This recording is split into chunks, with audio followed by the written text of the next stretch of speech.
Shalom Aleichem, bienvenue donc dans notre rubrique consacrée au couple, les clés du bonheur. La question qu'on s'est posée aujourd'hui, c'est peut-on soigner un couple qui va mal?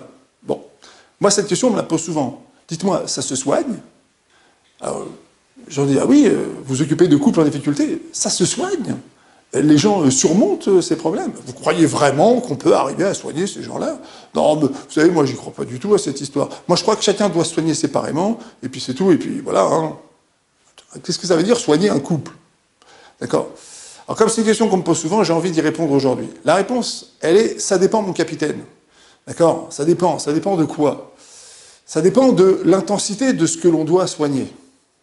La vérité, c'est que tout se soigne, mais c'est une affaire de temps, une affaire d'engagement. Une affaire de temps, c'est-à-dire de travail, et une affaire d'engagement de la part du couple. Donc pour répondre, commencer à répondre à cette question, est-ce qu'on peut soigner un couple qui va mal? On va dire, premier point, d'abord, le temps. Le temps qu'on met à travailler. Si les gens décident de se donner le temps de travailler, alors effectivement, ils pourront avancer vers l'issue de leur crise. Ça, c'est la première chose. Le temps, c'est l'ami de la vérité. Le temps, c'est le synonyme du travail. Alors là, effectivement, on peut arriver à quelque chose. Pourquoi? Parce que lorsqu'un couple fonctionne mal, c'est que l'ingrédient numéro un qui fait qu'un couple fonctionne, qui est l'engagement, c'est fait de s'engager l'un envers l'autre, d'aller l'un vers l'autre, de se comprendre, et bien cet engagement, il n'a pas été tenu. Pourquoi? Comment? Ça, c'est un autre problème. On ne juge personne ici, mais c'est un fait. Cette donnée, qui est une donnée de base du couple, n'a pas été observée. On ne s'est pas engagé. Donc d'abord, on va se donner le temps d'essayer de comprendre le problème et de, à nouveau, s'engager l'un envers l'autre. C'est pour ça que la condition numéro 1 de la thérapie de couple, c'est de s'y engager. C'est de vouloir y venir. C'est d'accepter de prendre son temps. Et même parfois d'accepter de la payer. Il y a des gens qui n'acceptent pas de la payer. Il faut consacrer du temps, de l'énergie et de l'argent à essayer de comprendre pourquoi ça ne va pas et ce qu'on doit faire. Ça, c'est la première chose. Deuxième chose, évidemment, ça dépend aussi donc de l'intensité de la dispute. Il y a des gens qui sont installés dans l'indifférence. Il y a des gens qui sont installés dans un déficit de communication terrible. Alors ça, on va dire, c'est inhérent au fait même qu'on soit tous réunis sur la même planète. On est 7 milliards ici sur la même planète. Hachem nous a mis sur la même planète parce qu'il veut qu'on apprenne à vivre les uns avec les autres. Alors, il a formé des couples parce que le fondement du couple, c'est qu'on apprenne cette fois-ci non pas seulement à vivre l'un avec l'autre, mais c'est l'un pour l'autre. Ça se fondre d'une certaine manière l'un dans l'autre. D'accord? Ça, c'est le fondement du couple. Alors, les déficits de communication et les difficultés de communication sont inhérentes à ce type d'enjeu, parce que l'enjeu, il est énorme ici. Vous vous rendez compte? C'est le shalom, c'est la paix, le shalom, c'est un nom divin, c'est un enjeu extraordinaire. Donc, comme l'enjeu est extraordinaire, les forces destructrices, elles sont en proportion. Donc c'est inhérent au fait même de se mettre en couple, de devoir affronter les difficultés de communication et, quand on n'y arrive pas, de rentrer dans des frictions ou de rentrer dans des mécaniques d'indifférence. Et ça peut s'installer sur des années.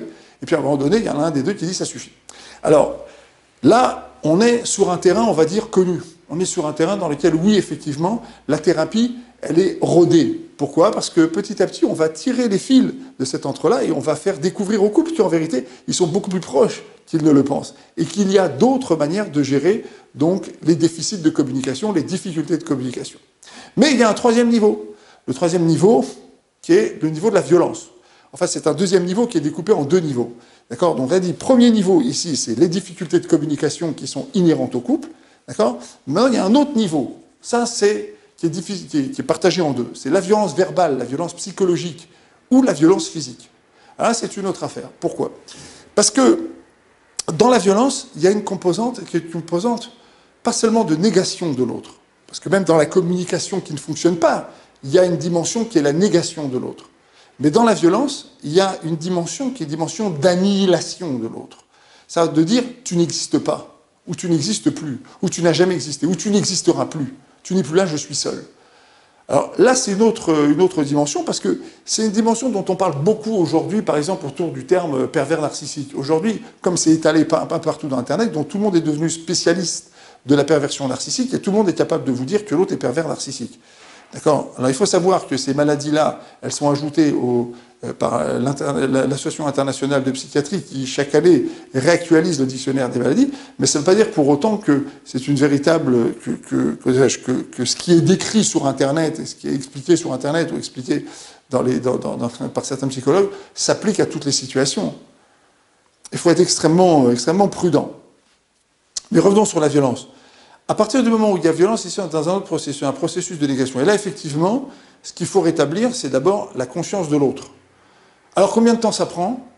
Ça prend le temps que les gens décident de se donner pour réactualiser leur relation à l'autre. Et il y a des gens qui vont très vite là-dedans. Il y a des gens qui comprennent très très vite qu'on ne peut pas. C'est pas possible. On ne peut pas continuer comme ça. Et que même s'ils sont amenés à divorcer, ils ne peuvent pas vivre comme ça. Ils ne peuvent pas se remarier comme ça. D'accord? Ça, ce sont les gens qui ont compris effectivement qu'ici, il y a eu quelque chose de grave qui s'est passé. Et ceux-là, effectivement, s'en sortent très vite et très bien. Et ils sortent beaucoup plus forts sur le plan personnel et sur le plan de leur relation qu'ils ne l'étaient avant que l'épreuve n'arrive. Mais il y en a d'autres qui ne voient rien, qui ne veulent rien comprendre, et qui sont d'une certaine manière aussi, qui tombent dans la perversion au sens où ce sont des manipulateurs, ou des manipulatrices, minoritairement, mais ça existe aussi, d'accord? C'est-à-dire qu'il y a des gens qui sont fondamentalement dans la manipulation, et qui après endossent complètement cette violence, et vont à leur destin avec cette violence. Alors effectivement, pour cela, il y a une tfila qu'on dit, dans une prière qu'on dit dans l'Amida, Refa et nous, on demande à Hachem de nous amener la refoua. Là, c'est refoua chez les mains. Peut-être qu'Hachem, un jour, il aura pitié de ces gens-là, et qu'il leur ouvrira les portes de la refoua chez les mains, refoua tanefesh, refoua tagouf, et qu'il leur permettra de comprendre à quel point ils sont dans un véritable guéhinome de destruction, et qu'en vérité, c'est principalement eux qu'ils sont en train de détruire, le lien avec leurs enfants, parce qu'en vérité, le temps ici est assez impitoyable, et en général, les enfants s'éloignent, et les familles de ce genre d'individus, en général, sont complètement éclatés et absolument incapables de se réunir et de se fédérer, si ce n'est pour se haïr les uns les autres. Donc, effectivement, on peut soigner, on peut toujours avancer, on peut toujours trouver des solutions, mais, il y a un mais, il faut effectivement que les gens, on l'a dit, ils s'engagent, il faut qu'ils se donnent le temps de faire les choses, il faut qu'ils comprennent la profondeur de leurs problèmes et qu'ils décident de le surmonter. Et quand ces ingrédients sont réunis, effectivement, les gens avancent d'une manière formidable et sortent complètement, en quelque sorte, renouvelés, avec des forces nouvelles de l'épreuve qu'ils ont pu passer. À très bientôt.